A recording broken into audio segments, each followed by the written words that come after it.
We're starting a new series. We did a kind of an anonymous Dropbox in the back of the class here a little while ago, and I asked you guys, what did you want to study? If you could choose anything to study going forward, what would you want to study? And we got various different things, but some of those things were, how do we explain what we believe to others? Are there any references outside the Bible to Jesus, different miracles in the Bible, some of the Bible studies or Bible stories that we're familiar with, right? Are these things talked about outside the Bible? How does Christianity differ from other religions? Is Christianity just a copycat religion? Why do bad things happen to good people? That's a lot of really good questions, right? And I think all of these things, at least for the most part, most of the things we got in the anonymous Dropbox, actually fit under this umbrella of apologetics, which is the study or the defense of our faith, right? Christian evidences. And so as we go through this study, we're going to hopefully try to answer all of those questions and more. So what is apologetics? Well, the word apologetics comes from a Greek word that essentially means to give a defense for something, like you would in a court of law, right? So you can say apologetics for the Christian faith, which would be a defense for the Christian faith, but it was used more generically back then. But today, it's become kind of a religious term in that sense. So when I say apologetics, it just means you're defending something. People have often used the term also Christian evidences, and so we'll call this study either one or the other, but we'll try to keep it simple and not try to muddy it with big words that nobody uses, like apologetics. The idea here is that we're trying to gather enough evidence to prove that our faith is legit. Now, you can ask pretty much anybody, but there's not going to be one thing that just proves the Christian faith. Because Christianity isn't something that you can just narrow down to like one thing. It's pretty broad, right? So you can't say, well, this one thing proves that all of it is true. Rather, what it is it's more of a mountain or a pile of evidence that you collect over time and say, well, there's so much evidence that I think this is probably true. And so what we're going to be doing in this class is we're going to be trying to go through various different evidences to say, yeah, I think Christianity is true. I think there really is a God. I think Jesus really rose from the dead. I think the claims that the Bible writers make are really true, and they didn't just pull them out of thin air. Those kinds of things. So we're trying to build evidence towards that case. And so as a byproduct of that, have you ever heard anybody ever say, well, why do you believe this is true? And they just respond with, well, I have faith. Has anybody ever heard that before?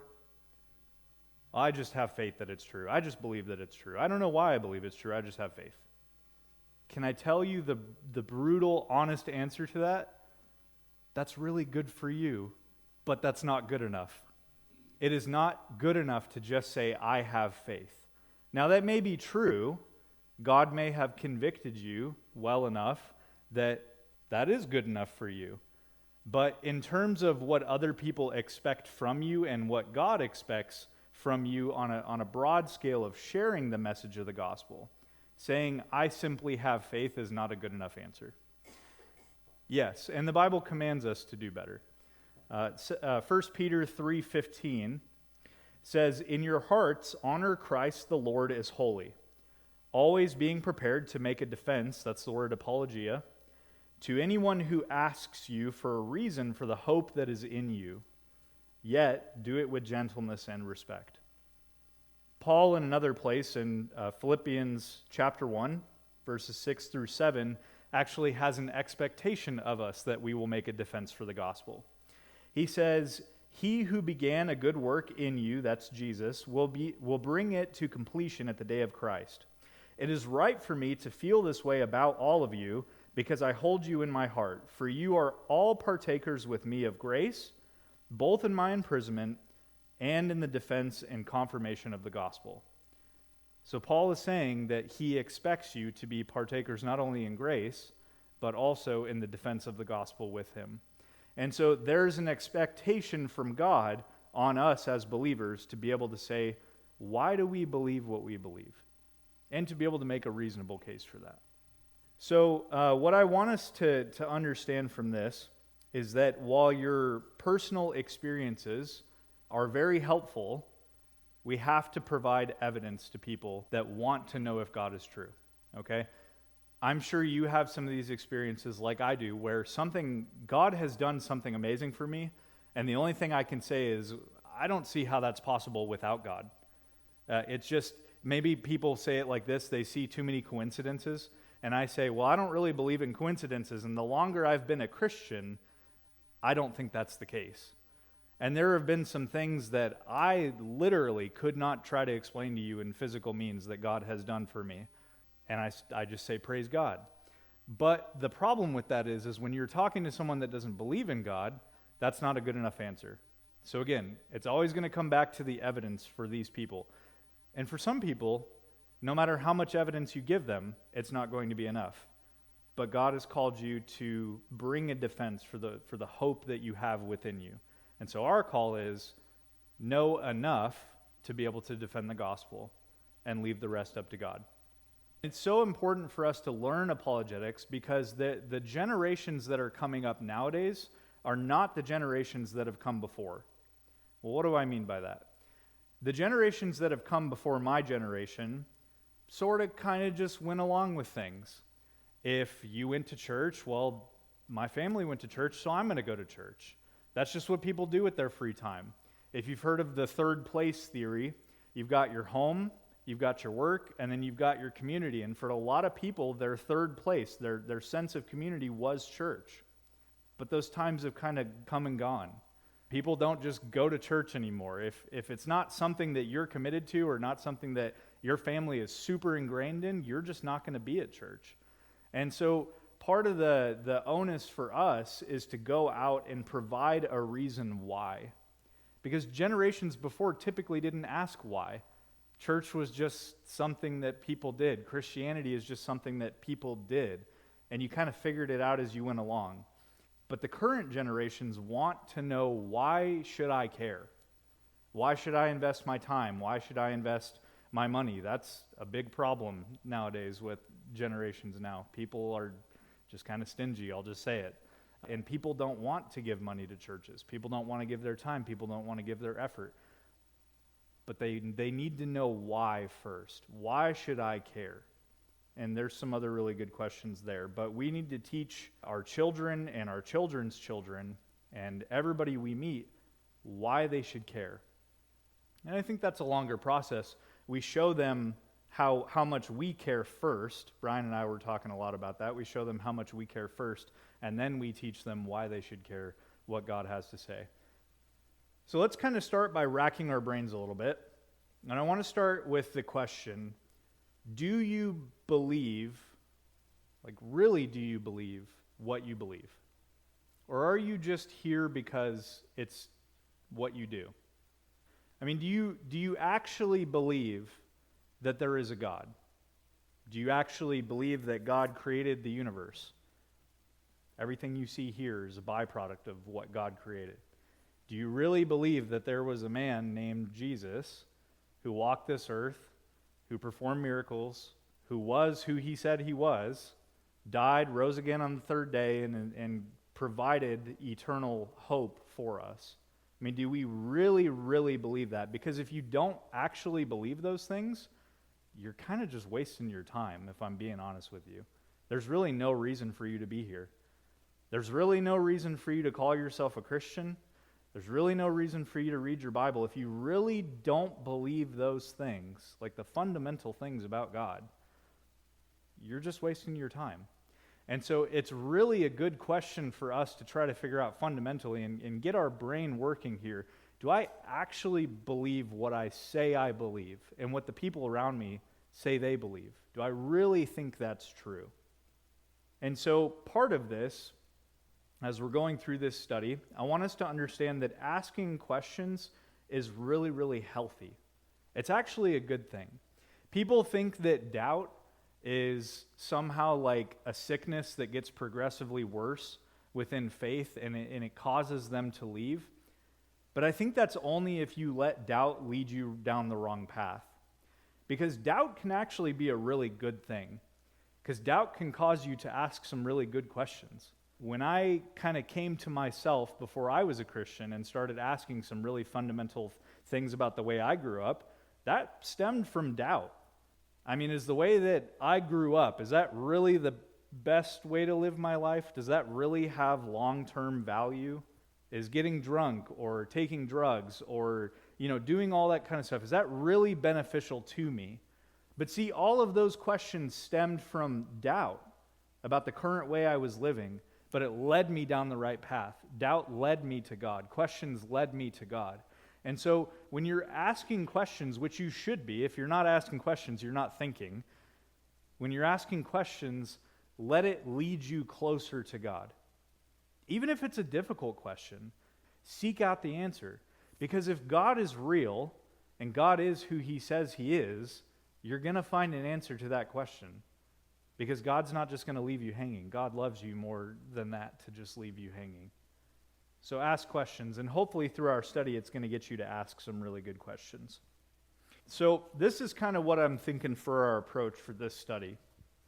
So first, we're going to start with the skeptical approach to everything, because we want to come at this not from the idea that I already believe all these things, so there's no reason to study it. We want to come at it from the skeptical approach. So when we're beginning this study, I kind of want you to empty out everything that you've already learned about God and Christianity in the Bible and just start back from the basics. Because when you're talking to people that didn't grow up in the church, like myself, that don't know anything about God, it doesn't really matter if you can quote X, Y, and Z Bible verse to them, because number one, they've never heard that in their life, and number two, they don't believe that it's true anyway. And so what we want to do is we want to start from the very beginning and say, what are the core fundamental concepts that I believe? Is there a God? And if there is a God, which God is it? And if there is a God, well, what kind of God is he? These are some of the core fundamental concepts that we need to talk about here. Okay, because again, coming back to, do we really believe what we say we believe? It is very possible to be completely sincere about what you believe and still be totally wrong. Because the people in the Muslim faith, we would say, no, dude, you've got it wrong. This whole different God named Allah that you believe in, he's not real, and if he is, he's not the one true God. We think the same things about the Mormons. We think the same things about the Jehovah's Witnesses. We think the same things about modern-day Judaism to some degree. And so within our own beliefs about Christianity, it is totally possible to be very sincere, but still totally very wrong. And so when we're going back to these core fundamental building blocks, we need to ask the questions, why do I believe what I believe? And is it verifiably true? And then we're going to take a look at the Bible. And we're going to ask the question, as we're studying about the Bible, is it historically true? Okay, take out all of the miraculous claims and all of the miracles that people had did throughout the Bible, and just ask the question, is the Bible historically reliable? Okay, because if we truly believe, and I think probably all, if not most of us do, that the Bible was written by God and it was inspired by God and there's really no errors within it, it's totally infallible, right? Not containing any errors. That means that it also has to be historically true. And if it's not historically true, then it's not really the Word of God.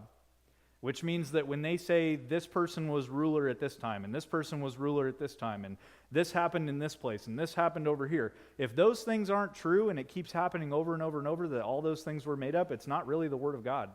So part of our study needs to be, is the Bible historically true and reliable? Can we look at it just like we would a textbook and think, yeah, these things really did happen? And then once we confirm that those things are true, then we can start looking at the miraculous claims. And that's when we're going to move in to ask the question, is Jesus really legit? Did Jesus really live? Did Jesus really die? Did Jesus really rise from the dead? Is there any evidence that even talks about that outside the Bible? Or is the Bible the only source that says that these things happened? Were the claims that Jesus made about himself and about God true? We're going to examine those. And then we're going to look at the resurrection. Because the Apostle Paul said that if the resurrection didn't happen, then our whole faith is in shambles. And so we need to find out, did the resurrection really happen or not? So we'll study that too. After the resurrection, we're going to look at some archaeology and scientific discoveries that back what the Bible has already said. You know, one of the amazing things about God, and I know I'm kind of getting away from our skeptical approach here, one of the amazing things about God is someone will create some claim like King David never existed. Jesus never really lived and died. This empire, this kingdom never really existed. They just made it up. And then all of a sudden some discovery comes along and it turns out it was true the whole time. God is just amazing like that. God always provides us what we need. And then after that, we're going to deal with some objections to the Bible, misconceptions, and contradictions. Now this section is going to be a little bit difficult, but on all the major contradictions that supposedly people say are in the Bible, there are answers. And some of them are kind of ridiculous, but some of them do seem like they have merit until you study it out and you realize, oh, okay, God actually did design an answer to be within His Word. Even if that's not what you get on the surface level of reading, when you compare certain texts, yeah, it turns out these things really did happen and they're true. Okay, so we're going to deal with all three of those things. And then as we're wrapping up our study, and it'll be a longer section, but at the last part of our study, we're going to be dealing with various different beliefs and writings that are out there. And this is going to answer some of those questions like, well, how do we know that the 66 books in the Bible are the only ones that were supposed to be in there? How do we know that other religious holy books are not also just as inspired as the Bible? Why is the Quran not as true as the Bible or more true? Okay, we're going to be looking at all that stuff. We'll even be looking at some of the more hot button books like First Enoch and even some of the Catholic books. Okay, we'll be looking at all that kind of stuff and trying to figure out, does this belong in the Bible? Is this really inspired by God? Or is it not? And do we have the entire revelation of God contained within our Bibles today? Okay? So that's kind of wrapping up our introductory material. So then, starting off here with this topic of, is there a God? I want us to, again, take the skeptical approach to answering this question, okay? So, dump out all those really good things you've learned over your entire life about God and just start from the basics. Now, before we start kind of having our discussion here, I want you to understand that this question of, is there a God, was actually a really ridiculous statement to ask for most of human history. Because for most of human history, people have believed in God or gods, right? So much so that even in the first century, when Christianity was really starting to get up off the ground, people were calling Christians atheists, which is just bizarre because nowadays atheists are not Christians. But back then it was like, really? You don't believe in the entire pantheon of Greek or Roman gods? You only believe in one God? I mean, that's just weird. What are you, an atheist? But now it's kind of funny how the tables have turned. And so part of asking this question is realizing that times have changed. And with the rise of naturalism, which is the belief that everything is natural and the Big Bang happened and evolution kind of took its course and there's really nothing that is immaterial. It's all material, natural things. People have asked the question, well, where does God fit into all that? If we came from monkeys or swamp goo, where does God fit into the equation, and does He at all? And most people that subscribe to naturalism and evolution would say He doesn't. There is no God. It's all from natural things. With the rise of postmodernism, the idea that there is no absolute truth. Everything is relative. Your beliefs are your beliefs, and I'm going to speak my truth. That's a really rampant idea today, too. And so in that belief, you can say, well, that is really good for you that you believe in the God of the Bible. I believe in whatever. Heard somebody the other day say that they loved water so much that they were just going to believe in Poseidon. And I said, that's a really terrible reason to believe in a Greek god. But You do you. Speak your truth. Okay? So much so that it is actually a real problem now that people are going back to Norse mythology with Odin and those kind of gods. We're kind of reverting backwards. But you know what I appreciate so much about those people? Is that at least they're willing to believe in something. Because I look at the world around me and I say, there has to be something. I've always believed that there had to be something. Even when I wasn't a Christian, I was like, okay, yeah, there's something. I don't know if it's a God or what it is, what God, but there's something. But understand that the idea nowadays is that there might as well not even be a God. And so part of the discussion that we need to answer and try to come up with some kind of a defense is when we're asking the question, is there a God? Is there really anything that we can point to without going to the Bible, because they're going to say do it without the Bible? Is there really anything that we can point to that says, yes, I think this, at least maybe it doesn't prove it, but it points to there being a God? So I'm going to ask us the question, is there evidence in our world for a God? And if so, what do you think? Yeah, you're talking about the fine-tuning argument, the fine-tuning of the universe, and how everything just seems like it's really well designed to just all be coincidences or accidents or chances. The question that I wrote down on my outline over and over and over is, how many times can you get lucky? It's a good point. The universe does seem really well designed. Okay, what else? What other thoughts do we have? And I think that's like Lee said, that is the fundamental building block at the beginning. Because if the world really is as well designed as it is, and we actually believe that that wasn't some random chance, it should lead us to say, well, where did that come from? And if it does lead us to the question of, well, there must be a God, and is there a God? It doesn't necessarily at this point have to lead us to, well, it's the God of the Bible, but is there something bigger than me? Yeah. And I actually have, and you guys are more than welcome to disagree with me, I actually have no problem with people saying that it was the Big Bang. I really don't, because in the beginning, God created the heavens and the earth, and he said, let there be light, and there was light. I have no problem with that. If you want to say that that was the Big Bang, right on. I think that's great. Yeah.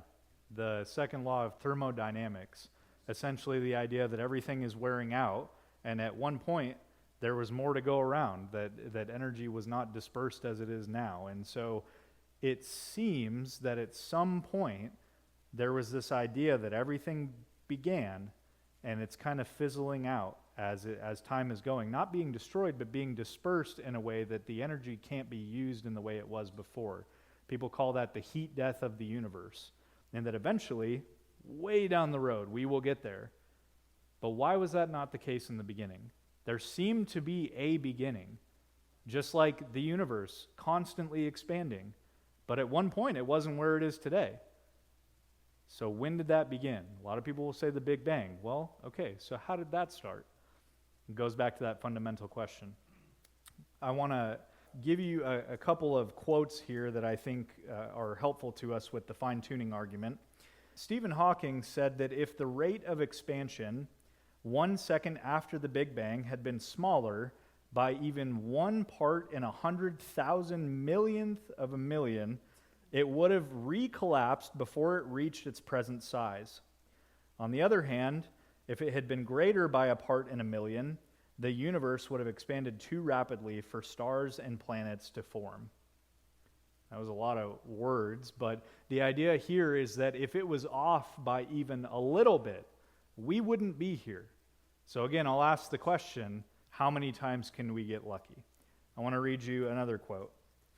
Brandon Carter, who was an astrophysicist from Cambridge University, said if gravity had been stronger or weaker by 1 part in 10th to the 40th power, then life-sustaining stars like the sun could not exist, and that would make life impossible.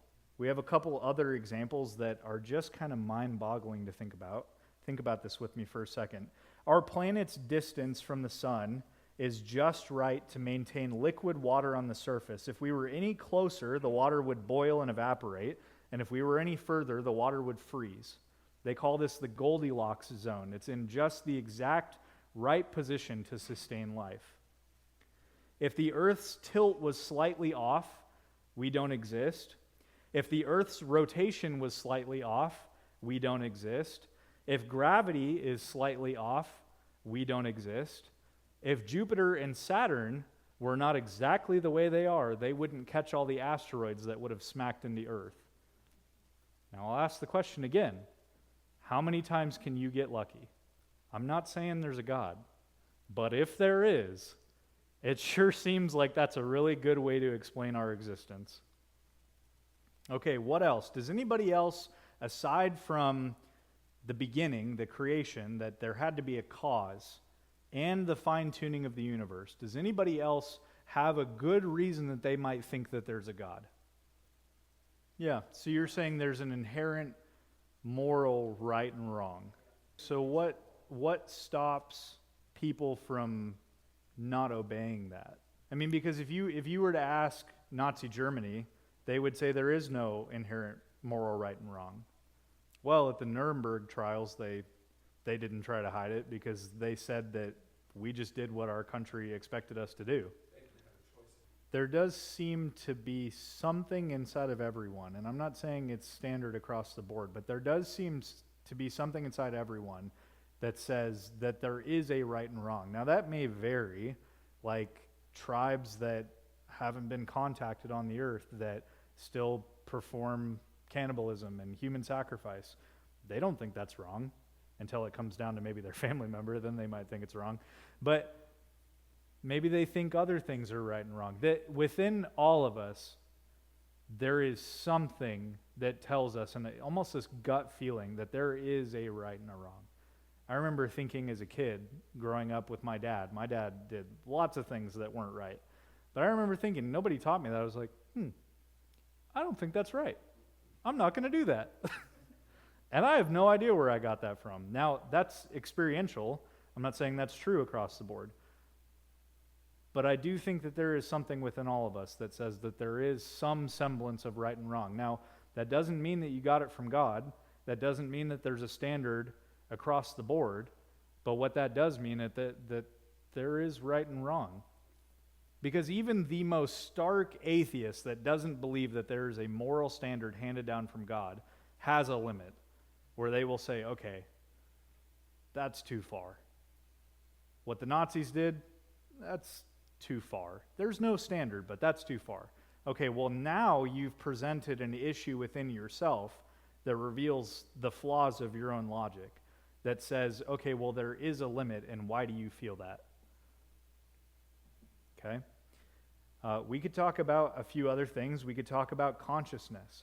Why is it that if there is no God, that you and I can sit in this room and have an intelligible conversation? How is that even possible? The fact that I can think about what I'm thinking about, how is that possible? How did evolution do that? How did evolution create some of the convictions that we have? Like a mother that has a love for her son or her daughter. How did evolution do that? How did evolution create guilt? How did evolution create responsibility? Yeah, macroevolution on a grand scale, like species turning into other species, hasn't really panned out so well since we've learned more. Microevolution, for sure. You've got microevolution everywhere. Dogs that grow different features and adapt to their situations and their surroundings. Absolutely. People are the same way. You know, whether it's a different, size hand or whatever, longer legs, whatever it is, we adapt. That's microevolution. But macroevolution, it's not really panning out so well anymore that we came from monkeys. That's why they're changing it. I think this is a really good discussion for us to have. Unfortunately, we're out of time. But here's the thing. All the things that we've talked about tonight, these arguments have been around for a while. And there are people that still see all these arguments and still come to the conclusion that there is no God. So all I'm saying, at least for now, is that Yes, there's no definitive proof that I can point to one thing and say, hey, that proves that there's a God. But these are just little tiny stepping stones of evidence that are going to pile up throughout our study. And at the end of it, I think we're going to be able to look at the mountain of evidence and say, hey, I think that there's a pretty reasonable possibility there is a God. And so next time, as we continue our study, we're going to start looking at the Bible. We're going to answer some fundamental questions of what is the Bible? Why do we have it? What does it accomplish? How did we get it? Those kind of questions, okay? So close with me in a word of prayer, and then we'll be dismissed.